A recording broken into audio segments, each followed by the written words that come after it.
1, 2, 3. Okay. Oh, you're recording? We're back. So I don't know where we left off on the last video, but the last video that we did was Long Beach. That was like 6-7 months ago. A lot has happened through that process. For those that were curious, I left that old shop for many reasons. One of the main one being that it was extremely dirty. A couple weeks went by without a shop and everything stacked up in my house. But we got lucky enough to get this place. This is the new shop. This is the new home from now on. And this is a very, very permanent thing. So expect more videos coming back out. Don't mind all the party and balloon stuff. We we celebrated my birthday last weekend here, so it was hectic. Let's just say that. But we're back, and now that we actually officially are gonna stay here for a very, very long time, a bunch more videos are coming out. We're gonna get very, very specific on stuff now, especially now that I finally have my own 2-post lift. Don't mind the bend on the top, but this is a dream come true. This is officially the shop I've always wanted. You know, I couldn't have asked for anything more. And now it's time to really get down and dirty on finishing this car that has been taking me 3 years. But in my defense, this is the first car that I've ever started working on as far as big fab jobs. And I've learned a lot through it. I was really, we'll leave that for another time. But yeah, so today we're gonna be kind of, I don't know if I should do a walkthrough of the shop. Should we? Doesn't hurt? All right, fine. So this is the entrance of the shop. 2-post lift is essentially where all the big, heavy jobs are gonna be going down. And I'm sure a lot of you have questions about all the Volkswagens. The person that I share this shop with, my good friend Esger, he's big on the Volkswagen scenes. And as you can see here, this is one of his projects where he's like fully gutting it down and bringing it back to life. Crazy, crazy stuff. And then all the 4-post lifts for all cars that are just getting stored for the time being until more work gets done. And then we have the storage space upstairs. Again, excuse the mess. Party last weekend, didn't have time to really clean that much. But this is basically the waiting area, the kick-it spot, you know. Eventually, I think we're gonna have some video games or stuff here, I don't know. And then that's just gonna be the office. It's empty, so it's no big deal right now. And then on this side, we got pretty much what was going to be the welding area. I built this table. And but there's gonna be a little bit of change of plans, but we'll leave that for later on. Yes, finally have a bathroom. Men, ladies. This whole top of this, no, sorry. But yeah, guys, so that's pretty much the shop. So much better than the last one. We actually have good, solid, clean concrete. No dirt, lights. Oh, we redid this entire shop, by the way. Like, we painted it. There's not one section that we have not touched in this shop. So we've done everything, and it's thanks to all the friends, everybody that helped. But yeah, it was a big thing coming, and finally, you know. But all right, let's get into this nightmare. All right, guys. So I don't know if you remember from a couple videos down, we've been talking about doing the cantilever setup. We went from deciding if we wanted to do a triangle piece to a round piece, to eventually we came up with an idea where we sketched this out of cardboard. And I had my my buddy Austin, shout out Austin, he 3D printed this for me. And the whole idea behind it is that I didn't want to do something very basic because it's something that you're going to see all the time. So I kind of wanted to come up with a unique design, and this is what happened. So we went from this to then getting these billet aluminum pieces made. This is essentially what's going to be part of the entire cantilever setup, and that's what we're going to work on today. So I already actually made some cardboard templates of some pieces that we're going to make. A couple videos down also, we had already welded a cross brace. Not going to really be able to see it. Hold on. Cut. I'm gonna open the trunk so you can see it.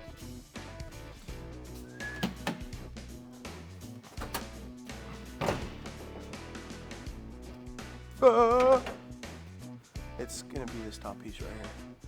I'll get lighting. We'll start that portion up again so you can see it. Let me know when you're ready. So we had made these cardboard templates eventually, which are gonna tie into the cross brace that we had added into our strut towers, which worked out perfect because from factory, the Solara has, if you want to come through this side, has these 2 notches on both sides. You can see those oval holes, and essentially the pieces are going to go perfectly right in there, which lands perfect for this guy to look aesthetically pleasing. That's one thing too, is that I got rid of the old red coilovers and I got these ones which were slightly longer because I wanted it to go in a little bit more, so aesthetically it's pleasing and looks better. So that's basically one of the big things that finally we're going to get into today. One reason I didn't do it was just because it was taking a lot of time to figure out how I wanted everything, plus waiting to get these billet aluminum pieces made. And when we went to Long Beach, it was just easier at the time to just throw in the stock G37 coilovers into the car, just so for the time being, just to have it moving. So that's what we're going to focus on today. But really quick, we're going to do a little quick recap. For those that follow me on Instagram, pretty much I've been keeping up with most of the stuff that I've been getting done. I've been trying to push myself to open up and make those reels, Instagram reels, and I feel like I've been getting pretty good at it. But just for those that don't follow me on there, like, I don't know, from the people from Facebook and stuff that just want to watch these videos, we're gonna throw the car up in the air and kind of do a quick recap of everything that has been getting done so far.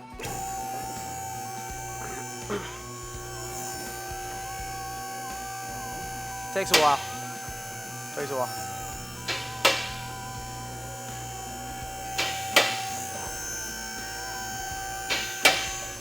How crazy is this?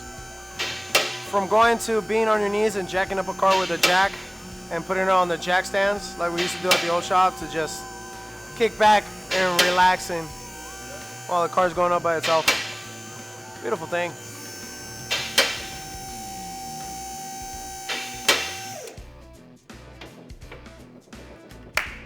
Alright, so if you guys want to follow me to the front, I'm actually going to get my flashlight real quick. Let's go up front. So one of the biggest things, I don't know if you guys seen from the Long Beach video, one of the main things that a lot of people kept pointing out was the control arms, because everybody was kind of making fun of them. So I basically did like some cobweb stuff with the stock control arms, just to make it work for the time being to show up to the show. Because first, Toyota Fest told me that I couldn't be there, and then 2 weeks prior to the show, they told me, you know what, actually bring it. So that kind of didn't give me enough time to figure out stuff. So I just did what I could for the time being.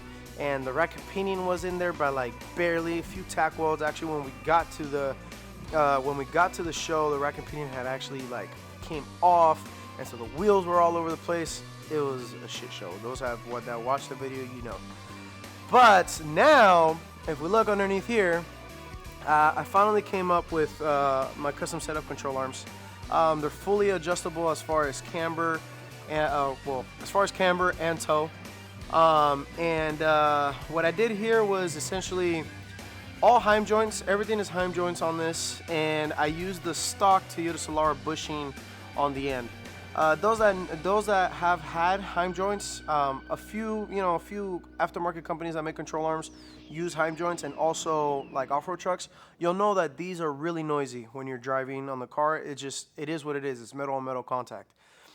And I wanted to try to use the stock knuckle of the Solara, just for many reasons. So the easiest thing to do was just to use the stock bushing from the Toyota Solara. So we got that. Control arms are done, both sides. I haven't painted that side yet, but I did paint this side. Gives you pretty good amounts of angle, definitely more angle than a stock Solara, and quite a bit of camber, which I'm undecided if I want to do that, because now it leads into a world of having to figure out wide body scenario stuff. But anyways, that's a story for a later time. And then now that I've been underneath this car, there's a lot of stuff that I see that I need to finish. When you're on the ground looking up, it's harder to visually think about stuff. But now that I have this car up in the air, there's a lot of stuff that I've got to finish doing. For example, I got to finish welding on this portion here that has never been touched. Also, I need to clean a lot of this surface rust that's on here. Going towards the back, same thing with where the rear subframe is at. I don't know if many of you saw us building the transmission mount, but essentially it's I would call it a chassis brace because it is mounted to what would be considered the frame rails of the car. So it's acting as a chassis brace, and it's using E36 M3 bushings that I made work with my brace. And then also, if you want to come take a step inside here real quick, another thing that got done was finally got done the brace for the rack and pinion. I never had that. I was able to, so what I used for my design was the stock Lexus IS300 bracket, and then I just made a mount, which then eventually got welded onto the cross member that we installed in there.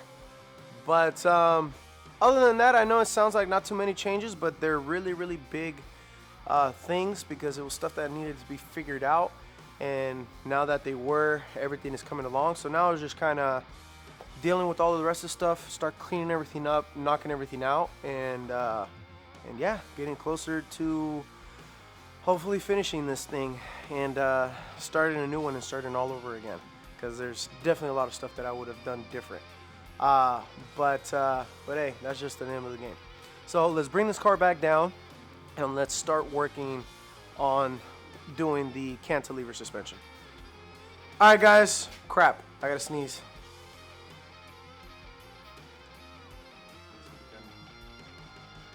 You scared it away. My nose was tickling. So pretty much these were the little templates that we made for what are going to be the brackets for the actual cantilever arm mounting onto that cross brace going through the strut towers. So right now I got the template. I just drew it onto the piece of 316 steel that we got right here. So now I'm just going to go ahead and cut it out. First I'm going to drill that center hole and then go ahead and cut the entire piece out, and I need to make 2 pieces. Well, I need to make 4 pieces. I don't know if I should just make all 4 now or just 2 for now. That definitely doesn't hurt. So we'll just get down to doing all 4, and we'll check in back with you guys as soon as we got all those done.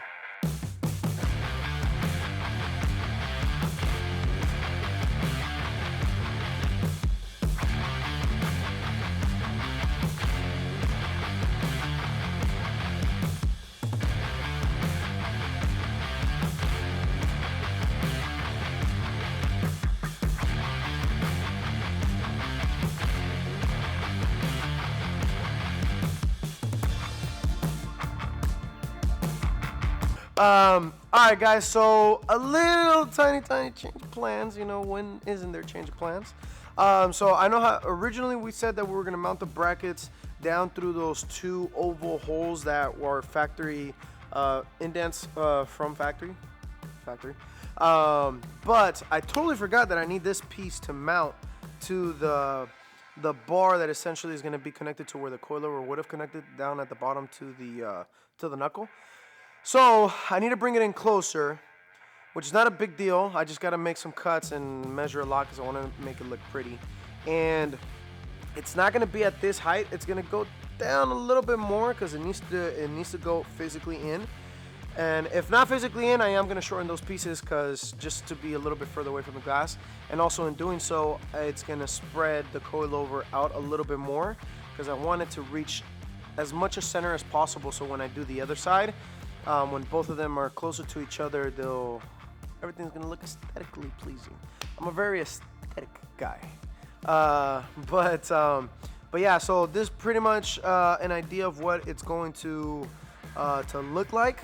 Now I'm just gonna get down to cutting and figuring out how I'm gonna mount those brackets down into there, and then I gotta make the bracket for the back, and then pretty much call it a wrap with the rear suspension, but not yet. There's still probably a bunch of stuff that might come up. So we're gonna cut to a clip of doing a few other stuff, and we'll come right back.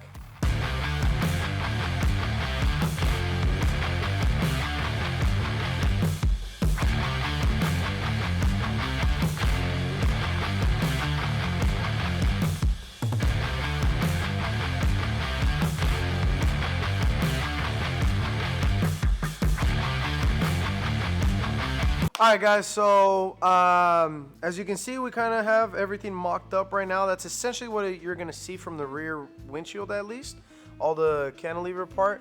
So I came up with this bracket here, so I don't know if it's still hot or not, but pretty much has a sleeve on the inside to make sure that the cantilever arm doesn't squeeze any more than it needs to. And I put a flat plate on there. But the idea was initially to weld it onto the top piece of that on this top back portion, and then throw a reinforcement piece underneath it that will tie down into that the strut brace that we put. But now I'm kind of thinking that I want to, because I don't like how the bracket looks, but it's the best that it's gonna look like, at least for what we got going on right now. And if you come in here and look, I drew some lines exactly where the brackets are gonna be at least. I'm thinking about cutting a slit into there and then slipping the entire piece from underneath, which actually, now that I'm thinking about it, is going to be extremely hard to do, because how am I going to do that with the strut brace? Shoot! See guys, this is why this car has been taking 3 years. There's so much trial and error with everything. Now I'm almost thinking about just cutting that entire piece out and slipping it down and then reclosing it back up. But now that piece is going to be too short. Oh shit. Gotta love it. So I don't know. Now I'm kind of at the point where, like, do I even want to do this cantilever suspension stuff, or just, like, you know, call it a day? I don't know. Honestly, I could even just bring the cantilever more down and leave it inside the trunk. It was a cool idea to put it in the back windshield, but I'm almost thinking now. Let me pop the trunk open real quick. Cantilever, the billet aluminum stuff is still going to work out for us either way.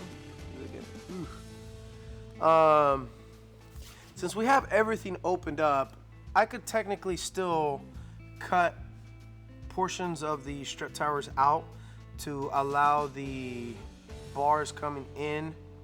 The problem is I need to really think about how I'm going to translate that. I can still make that happen and probably just put it in the trunk instead of in the rear windshield, and it would be so much easier because I can actually reinforce everything properly without needing to cut out most of the factory stuff and try to put it back in, if that makes any sense, because then I don't know if everything's going to match up again.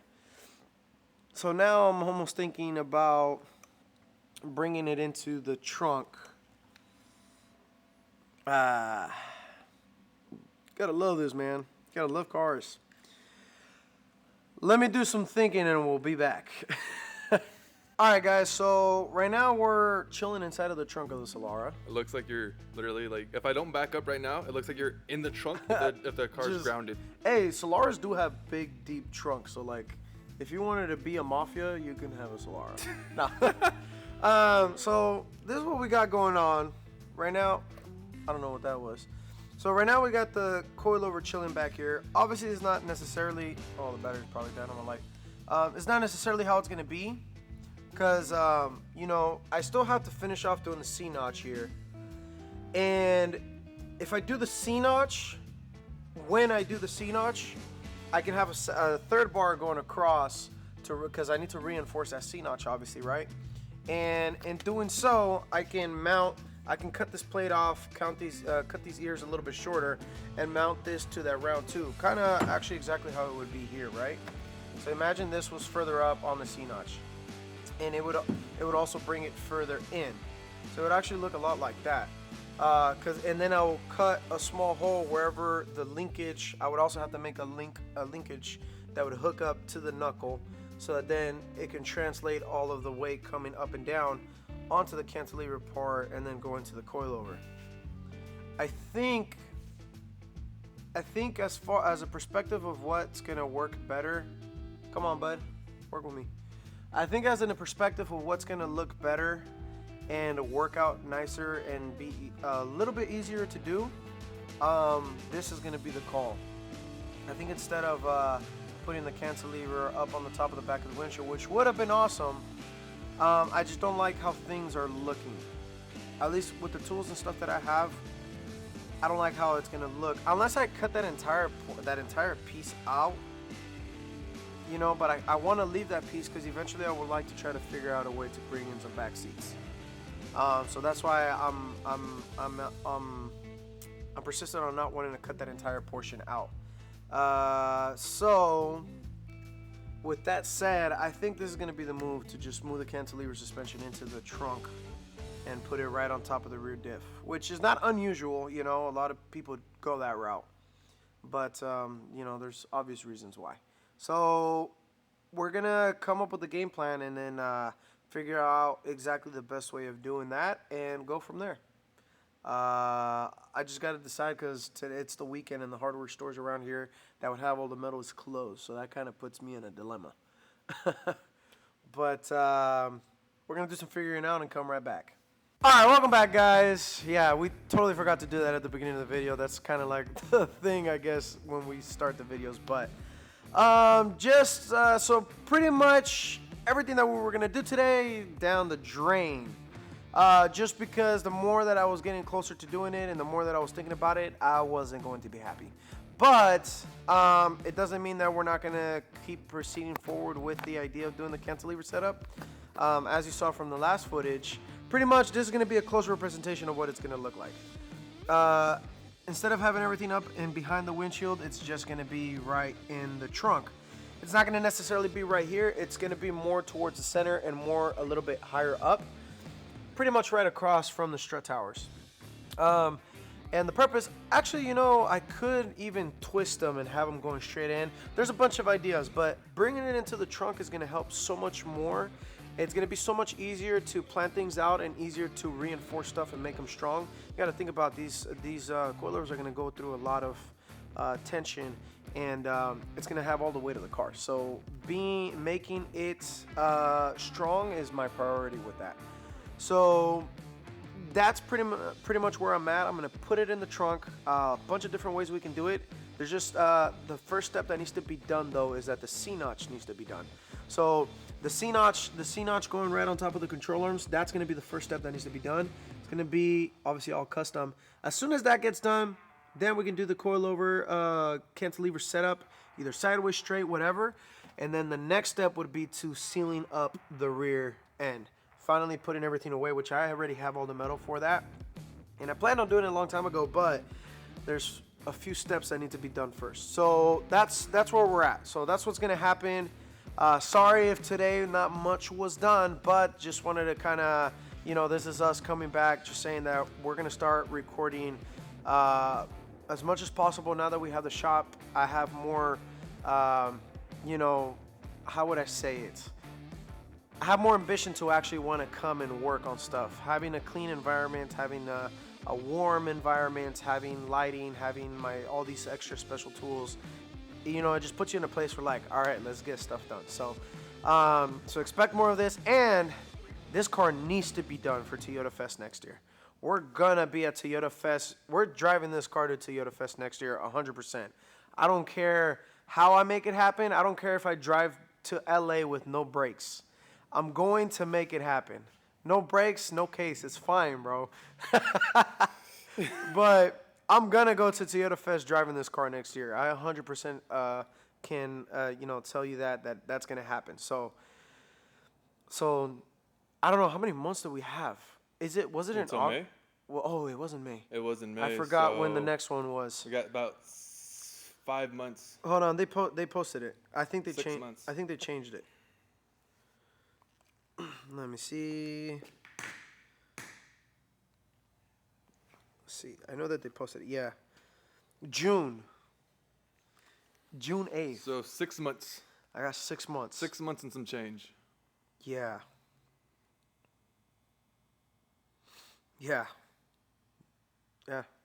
6 months and whatever is left of December. So we got 6 months and whatever is left of December, which, that's kind of a funny month just because, with all the festivities and everything. But I'm going to just say sorry, family. The Solara family is needed right now. A little camera shake. My mom was going to see that and be like, what, boy? But yeah, so 6 months and some change to get this car driving and done for Toyota Fest next year, June 8th. Hopefully, hey, I've been talking to some of the boys out in Texas and some other guys around. I know I've been talking to Greg. He's, closer over there. Hopefully, the idea is that this year, or next year for Toyota Fest, we want to try to get all the Solaras, all the homies from Instagram with all the dope Solaras to kind of do like a photo shoot, a video. So we've been talking about that a little bit. Didn't really go really deep into it, but it would be an awesome idea. So, and that's another reason why my goal is to finish this car for Toyota Fest next year is just to, for one, have it done, and two, to be able to hang out with all the homies and have all the cars together. So, but yeah, guys, we're going to wrap it up. This is going to be the end of this video. Hopefully you guys don't mind how scattered it was, but we're going to come back into it, and yeah, expect a lot more footage of the 2JZ Solara. That's a wrap!